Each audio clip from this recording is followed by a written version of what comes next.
Welcome to Sean Anthony Live, and joining me next for a conversation is Miss Avery Sunshine. How are you today? I am fantastic. That's what my father-in-law says for everything. Fantastic. So I'm fantastic. Singer and songwriter and so much more. Congratulations on the new release, 4 songs and a bootleg. Thank you, love. And what an interesting title. You got 4 produced songs on there and the rest is live content.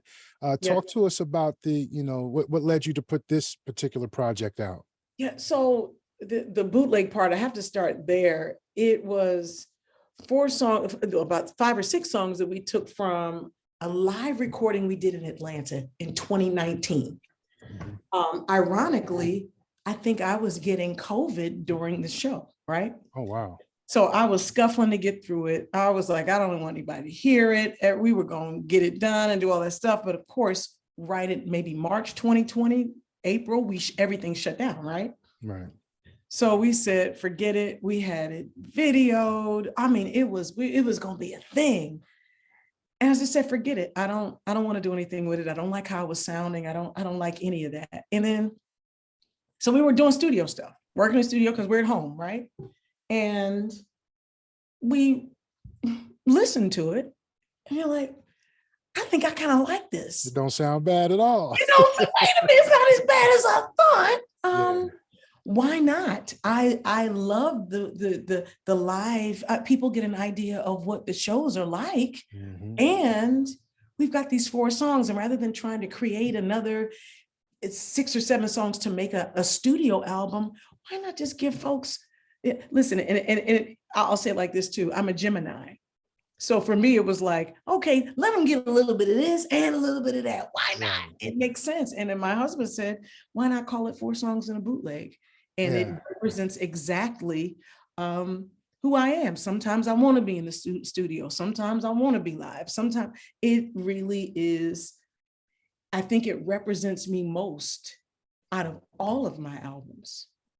And I'm really surprised. And listen, I'm kind of surprised I'm saying that now. I started out saying, we're just going to put this out. We're going to throw it together. And then it came together in such a way that I'm super duper proud of it. Super duper proud. As you should. You mentioned you're a Gemini. Which Gemini are you? Are you a May Gemini or a June Gemini? May Gemini. Okay, mine is the 30th. Oh, come on, May Gemini. Come on. Come on. We share great our Gemini status with Patti LaBelle and Rochelle Farrell and Leela James. Yes. And grateful. Look, listen, and my birthday, I'm giving you more information than you need. Leela James, Naomi Campbell, Shirley Murdoch, Johnny Gill, me, I think, and Vivian Green. Our birthdays are May 22nd. How about that? It's crazy, the craziest thing ever. Some great company there. Great company. Great company. I watched your Tiny Desk you did a few years ago. Yeah. How does NPR reach out to the artist, or how does that set up? And do you have plans on going back there again, which I think you should? I hope I get a chance to. Thank you so much. We were at the time, I think we were on the kind of the beginning of it, the real, so what happened, at the time, the label that I was with, the PR person, she set it up.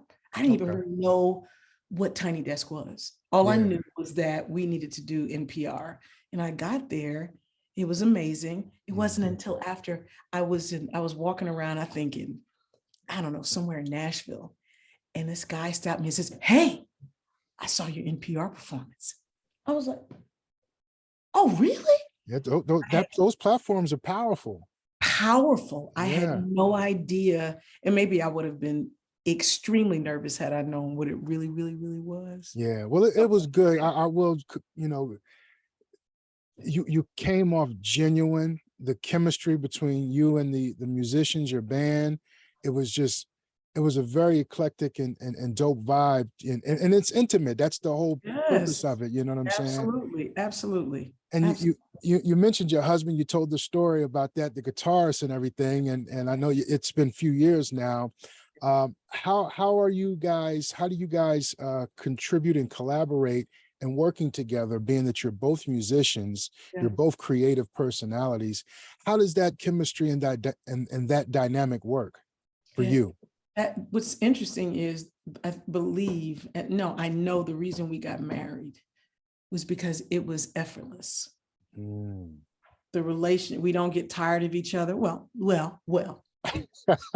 When we had that lockdown, I think everybody got tired of somebody. Listen, did. We was on the phone with the virtual counselors, like, listen, you gotta do something because I ain't gonna be able to do this with him. But we say this all the time. We know we're supposed together because we never get tired of being together. And clearly we make space for each other but it's not a hard figuring out how to be his wife, figuring out how to make music, figuring out how to parent, figuring out how to run the companies. It's not hard. Mm-hmm. And I think so much of what I was taught, and a lot of the people that I talked to, we were taught that we're always coming up the rough side of the mountain and everything is rough and everything is hard. And some stuff just doesn't have to be that way. And you just lean into it. And I'm grateful that I have a partner where I'm able to just lean into it. And a lot of the songs that we've written, they'll be playing on guitar and I'll hear an idea and it'll just happen. See, and that was following up to my next question. What is the songwriting process? I mean, you mentioned sometimes just some things happen organically, and I get that. But what about when you guys intentionally go into the studio and let's curate something? How does that process work? So I've had to learn to be quiet and allow him to do what he does. And I find that my personality is I need to get everything out and then you can tell me what you think. So that doesn't always work.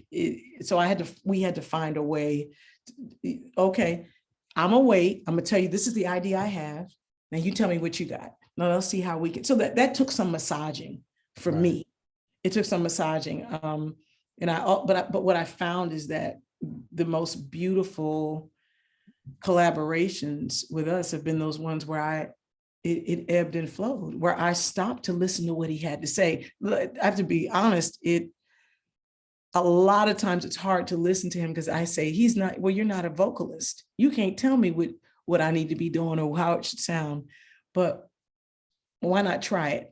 Why not try his idea? Even if he still knows what he wants to hear or what makes him feel.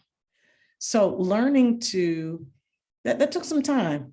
It took some time. Yeah, those are those moments I'll be like, he getting on my nerves. We got to call a counselor because he ain't listening to me. He think he know, but those are the moments where we write. I think we've written some of my favorite songs of ours. Certainly. Yeah, like Used Car, like the story you told about Used Car is quite funny and interesting, and I'm sure people can relate. How much music are you guys coming up? Because I know you put out there's 11 songs on this new album. Yeah. But I'm sure there's a lot more that you have on the hard drive somewhere, right? I mean, it's all kind. This phone has so many voice notes, songs, and all that. I do have to shout out Carvin Haggins, though. He wrote Used Car with me, and he's just brilliant. So Carvin and Ivan of the group Carvin and Ivan, who did a lot of music for Music Soul Child, and just a brilliant writer. But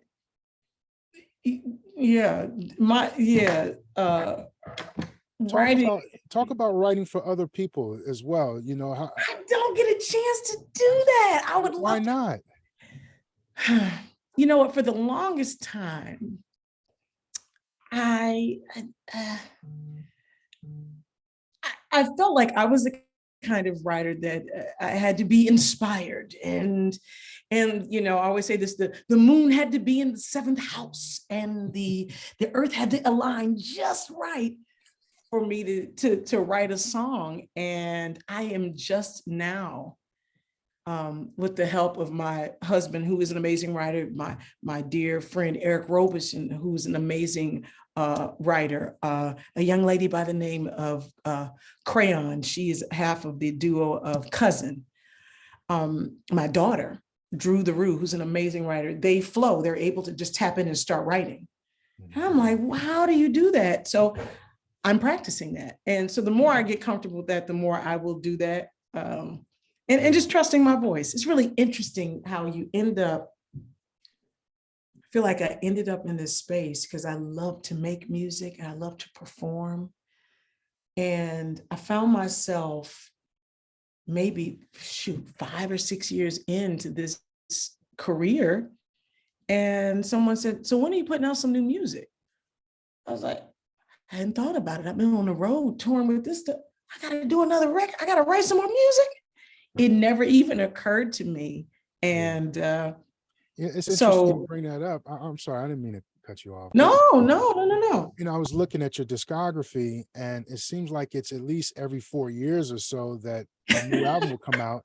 And with this one, I think it was maybe 5 years or 6 years or so. Yes, 5 years. And you've traveled all over the world, from Africa to Asia and continents in between. Everywhere.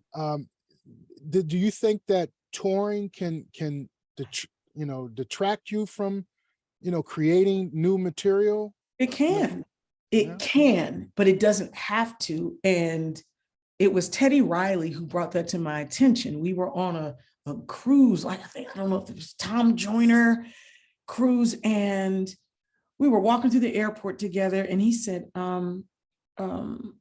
so when's your next record coming out? I was like, oh, yeah, I mean, I've been touring. I don't know when it's going to come out. He was like, you don't record when you're on the road? I was like, I was embarrassed. Like, nah, I'll be on the road. He was like, no. He said, I keep all my stuff in my backpack. I'm always recording. I'm in my bedroom or my stateroom or wherever it is. I'm recording all the time. And it really changed how I looked at it. And now, the way these kids, I watch my daughter, who is 22, sit in her room and write 5 or 6 songs a day. Right. And they're putting this stuff out. Yeah. And the way we're consuming music, if I don't do something a little bit different and start writing and trusting my voice more, I won't be scuffling. Now, I will say this, I am grateful that I've been able to still work, for the albums that we've done, but I certainly do. I'm learning to make some space to be creative more often, Now I'm curious. You've said trust in your voice a couple of times during this interview. What exactly do you mean? What is it not to trust in that wonderful God-sending voice that you have? I love you for that. My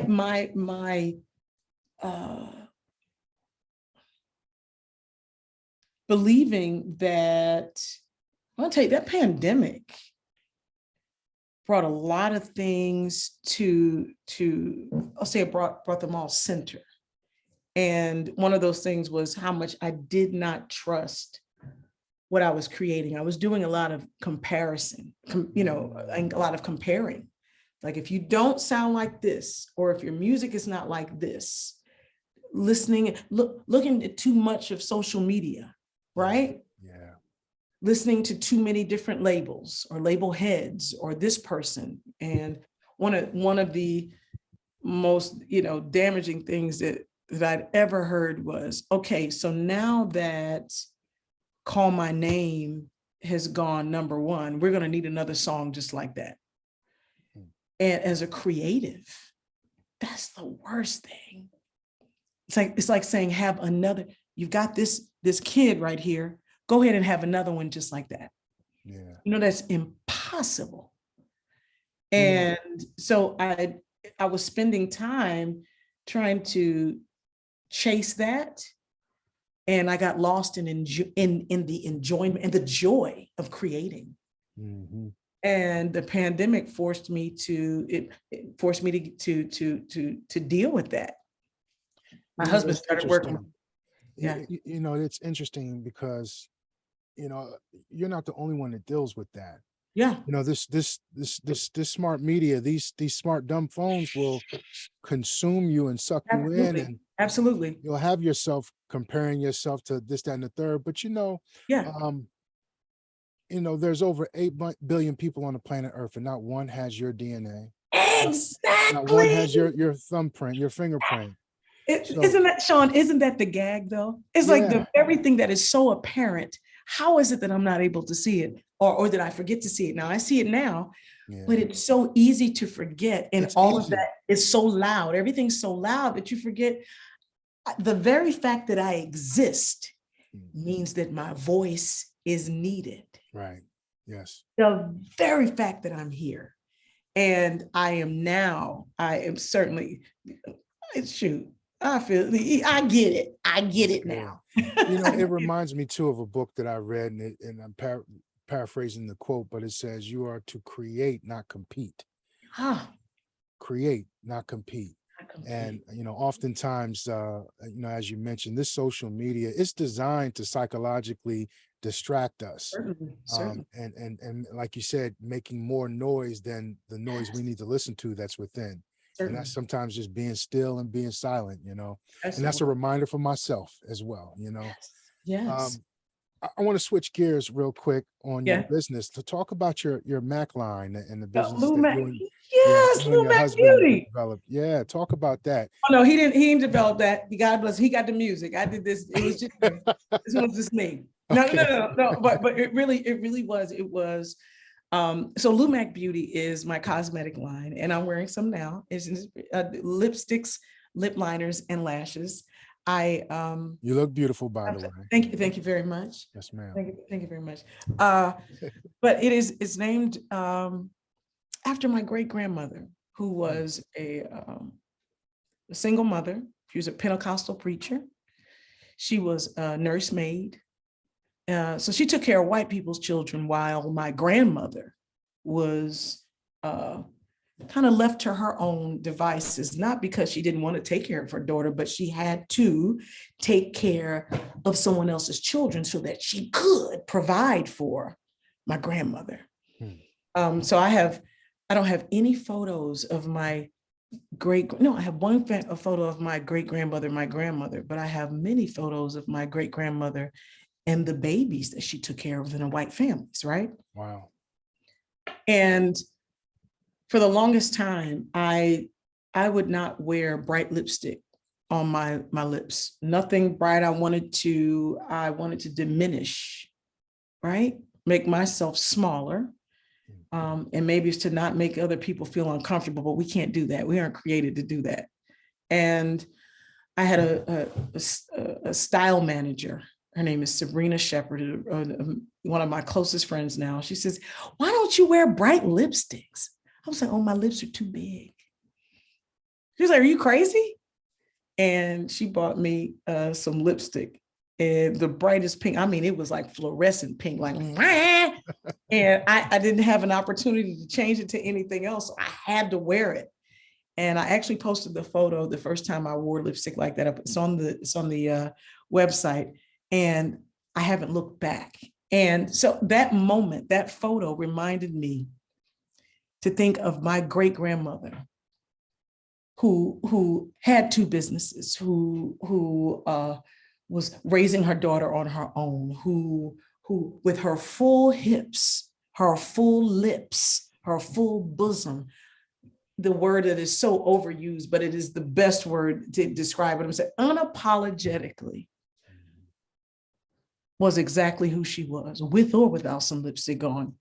99.99% of the time, no lipstick. I was embarrassed when I saw pictures of her, and how I was embarrassed that I would not show off these beautiful lips. When my great grandma, those lips mean so much. They tell a story. How could I not tell? How could I not? Yeah. How could I not share my story and my pride in who I am? And I've done with African ancestry. I found out that my people are from Liberia, the Crew people from Liberia, and they came over from Liberia right over to Walterboro, South Carolina. And so my lips remind me of all of that. So I'm gonna keep them. I'm gonna keep some more people can see them pink. And so so this line is specifically to remind women of color to be proud of who you are. So how did that relationship come to fruition with Mac? Well, no, this is my own Lou Mac. Oh, this is your own. This is my great grandmother's name is Lou Mac. Okay, Lou. Okay, So LOUMACK. So how can women get this product right now? Oh, they can go to LouMacBeauty.com, or they can go to AverySunshine.com. And you can go to IG Lou Mac Beauty. Everything is on AverySunshine.com. Wherever there's Facebook for Avery Sunshine and Lou Mac Beauty, go there, say hello to me, get some stuff, Excellent.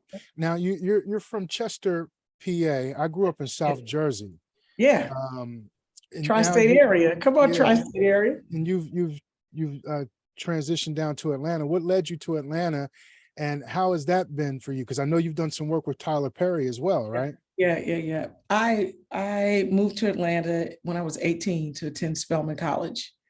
And when I got here, I was a piano major at Spelman, and ended up just different. One thing led to another. I'm doing this play and I'm working in church and I'm doing that, and met some really amazing folks. And a good friend of mine called and said, listen, the keyboard player has been fired from Tyler Perry's play. We need somebody to come play. You got a keyboard? I didn't have a keyboard. I had to call my mom and say, Mom, I need some money to go buy this new silver keyboard they got. It's the best one, and I need it because I got to leave town in 2 days. So I learned the material and went on the road with Meet the Browns. Wow. Yeah, I did. That was an amazing experience. What's the greatest experience that you can think of just from traveling and touring? What was something that stood out? What country that stood out to you in your travels? The thing that is still the most amazing moment for me was at the time that I started touring. My husband we weren't married yet, but he was still working working in corporate America. And if I'm right, he was working for Philips. So he had a lot of work in the UK. And we happened to, this Avery Sunshine thing was taking off, right? So he says, listen, I've got to be in the UK for some work, but we've got this call to do this tour with BB King. And he said, the first show I won't be able to make. So I was like, this is different. What am I going to do?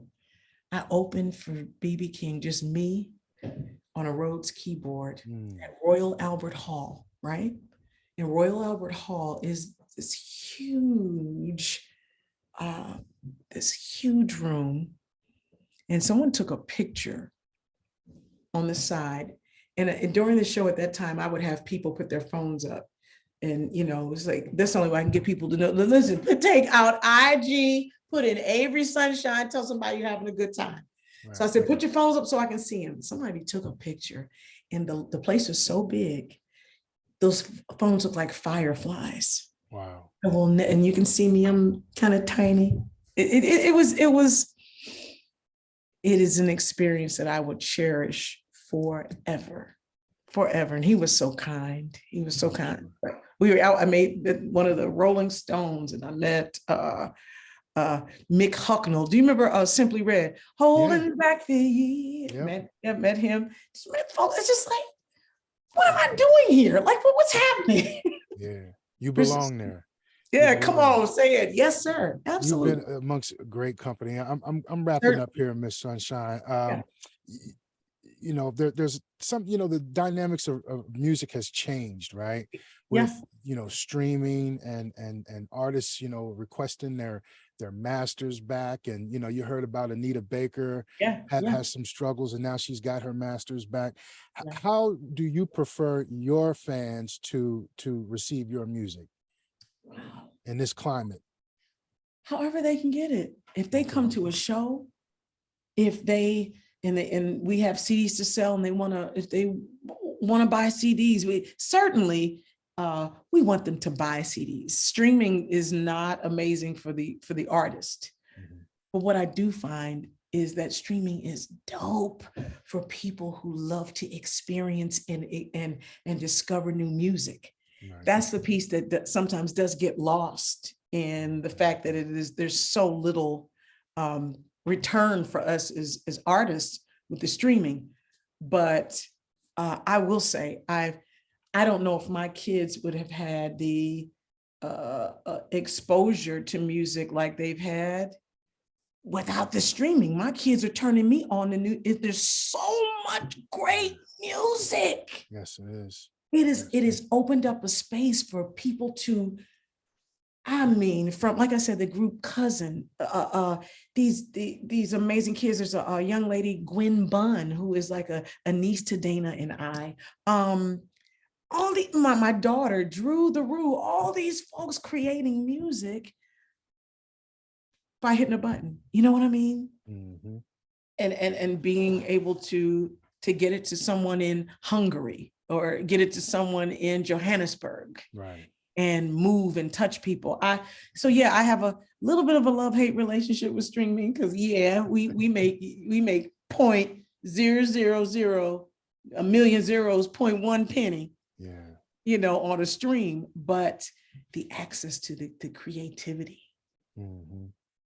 Now you got tapped by President Obama for his inauguration. How was that experience? And did you get a chance to exchange pleasantries with the First Lady?